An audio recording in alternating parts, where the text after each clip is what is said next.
The OnePlus Ace/10R is the latest device to be released by OnePlus. It's also likely going to be rebranded as a OnePlus 10R for the global market. Anyway, let's unbox the phone first and check out what exactly the phone looks like.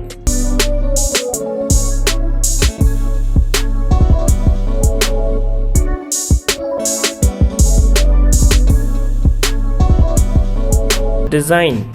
The OnePlus 10R comes with plastic bag with Gorilla Glass 5 protection and unique design and unique color. It's looking good from OnePlus 10 Pro. This is OnePlus phone but it does not have a LED slider.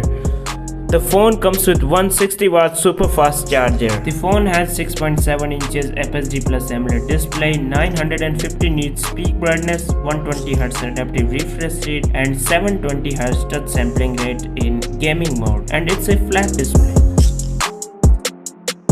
Let's talk about camera setup. 50 megapixel Sony IMX766 primary sensor with 4K 30fps video recording, 8 megapixel ultra wide camera, 2 megapixel micro lens and a 16 megapixel selfie camera on the front. Inside the phone, MediaTek Dimensity 8100 Max, UFS 3.1 storage, LPDDR5 RAM and 4500 mAh battery. Unfortunately, no IP certification on OnePlus 10R. Overall, this is a nice device. Thank you so much for watching. I will meet you guys in the next one. Like, subscribe and peace out.